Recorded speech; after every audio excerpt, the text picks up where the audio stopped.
Les enquêtes ont tellement évolué depuis 2h30 de ces mercredis où la prison centrale de Butembo a été attaquée effectivement par les terroristes ADF-MTM qui sont venus à partir de la vallée de Mwalika jusqu'ici à Butembo, aidés n'est-ce pas par l'air supplétif pour n'est-ce pas mener les opérations qui consistent n'est-ce pas à recruter par force, parce que vous êtes sans ignorer que l'ennemi ADF-MTM voulait s'attaquer dernièrement à la prison de Kangwayi à Beni, et nous avons mis des dispositifs pour déjouer ça.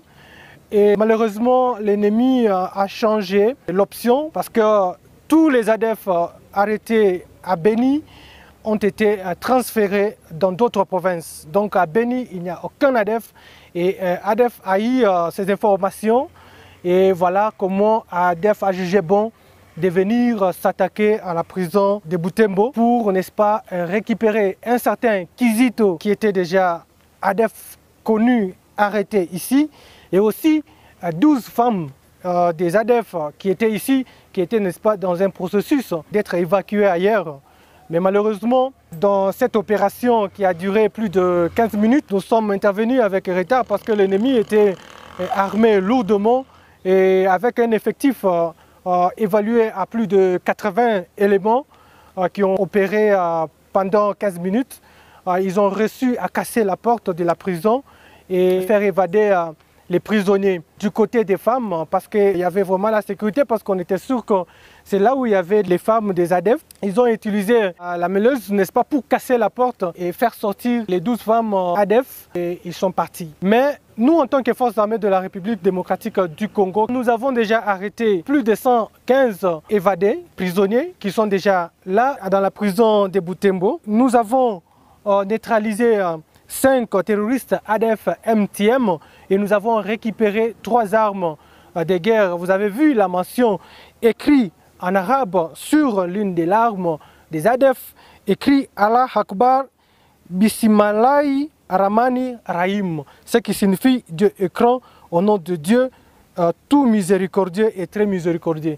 Donc vous allez comprendre que effectivement il s'agit des ADF-MTM, et comme dans ses habitudes, certainement l'État islamique va revendiquer ça dans les heures qui suivent. Ça ne sera pas une surprise pour nous ni pour les journalistes. Nous avons non seulement récupéré 3 armes de type AK-47, mais aussi nous avons récupéré plusieurs munitions de guerre. Et parmi ces munitions de guerre, pour les spécialistes, vous allez remarquer qu'il y a des armes d'artillerie. Vous allez comprendre que l'ennemi a mis tout son temps pour préparer cette attaque et aider, n'est-ce pas, par ses collaborateurs qui malheureusement sont parmi nous, que nous demandons directement à notre population de les identifier pour que notre ville soit effectivement sécurisée. Du côté des forces de l'ordre, nous avons perdu 2 policiers qui étaient des gardes, et pendant que l'ennemi était en fuite avec ses évadés, il a forcé un civil pour transporter les biens volés en route, bien sûr, et ce détenu a refusé, il a été exécuté. Nous avons capturé des terroristes ADF-MTM qui sont en train d'être auditionnés. Dans les heures qui suivent, selon l'exploitation, nous allons passer encore une fois dans le média pour vous dire s'il y a l'évolution de la situation sur le terrain. Et nous devons prendre conscience qu'au-delà de ce qui nous divise, il faut regarder devant et voir ce qui nous unisse, et pour bouter hors d'état de nuit l'ennemi qui est ADF-MTM. L'ennemi a pris la direction de l'île Salée. D'ailleurs, nous étions avec le commandant secteur opérationnel qui est depuis 4 heures ici à Butembo, où nous avons suivi l'ennemi et nos troupes qui sont de l'autre côté, axe sud, et avec le colonel Kisebo qui est en train de suivre l'ennemi. Et nous pensons que dans les heures qui suivent, vous aurez le résultat sur la suite des opérations sur terrain.